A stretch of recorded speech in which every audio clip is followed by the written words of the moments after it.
start. This bill forms the last part of the budget proposals which the finance minister introduced on the 15th May this year. The other parts of which, such as the finance bill, the wealth tax bill, and the railway passenger fares bill, have already been passed by this House.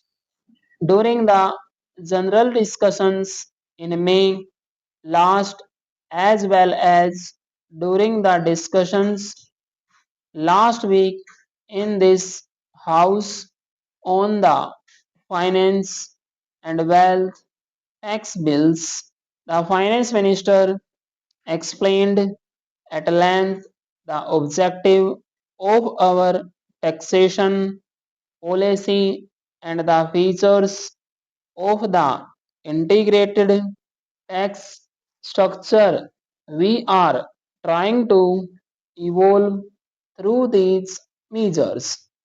I need not traverse the same ground again except to stress that the bill now before the House forms an essential component of this integrated scheme of taxation.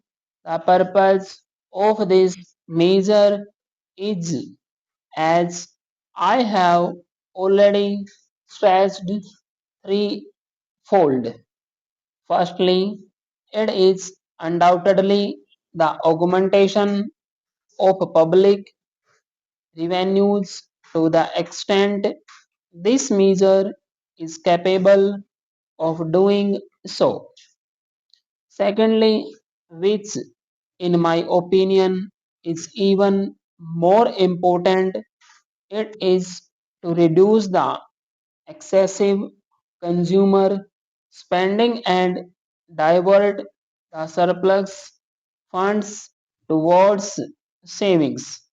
And lastly, together with the wealth tax and the income tax acts, it would provide an effective weapon to counter tax evasion and avoidance.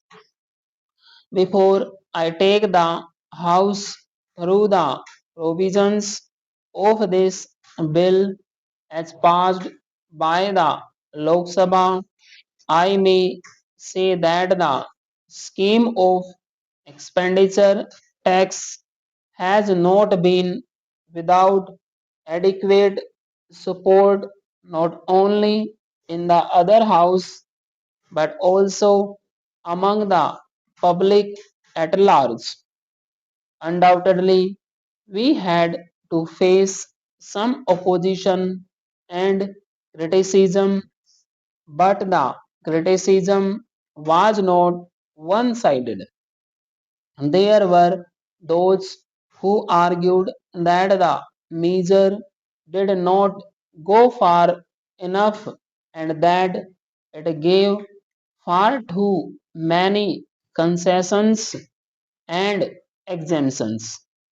There were others who wanted these concessions and exemptions to be enlarged, and yet others, though they were comparatively few, who objected to this measure in principle on the ground that this measure has not been tried elsewhere, that it would lead to an inquisitive probe of a person's private life and that it would cause undue harassment. About this question of harassment, the finance minister talked at length the other day in the other house. I am mentioning it only to say that the select committee had this question of possible harassment in their mind, and it was with a view to ensuring that no harassment was caused. The Lok Sabha has given its approval to all the changes proposed by the Select Committee and in addition made certain further modifications, though of a comparatively minor character.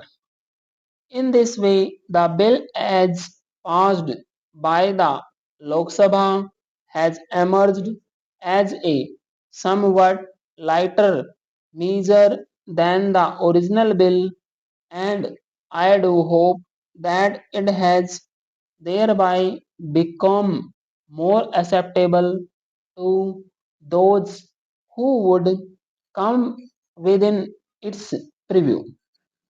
I shall now proceed to describe briefly the important differences between the bill as originally introduced and the bill as passed by the Lok Sabha. One of the most important changes made in the bill is to the proviso to clause 3.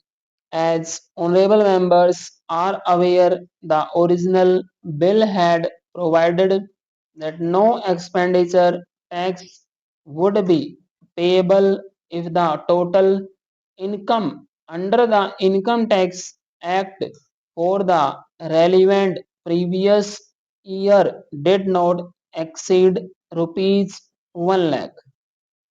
A good deal of thought was given to this provision in the bill, and the Lok Sabha also debated at some length on the pros and cons of such a provision. As in the case of so many other provisions of this bill, extremely divergent views were expressed. Some wanted that the proviso should be omitted altogether. Others wanted that it should stand as originally proposed, while some others wanted a lower the limits of income proposed. There were also a few who suggested that the limit should be higher. Finally, we came to the conclusion that at least in the initial stages of the working of a new measure like this, a provision of this nature was necessary because, on the one hand, it would make the administration of the act somewhat easier, and on the other hand, if it would ensure that the assessee who would not normally come within its scope is not unnecessarily troubled. It was felt, however, that no distinction was necessary between income liable to income tax and that which was not liable, because the proper criterion was not income as defined in the Income Tax Act, but income or receipts from all sources, including casual and non-recurring receipts that would remain with a person after meeting all his tax liabilities. Accordingly, the proviso as passed by the Lok Sabha restricts the levy of expenditure tax to such persons those net income, that is the income remaining after paying the tax from all sources during any year exceeds rupees 80,000.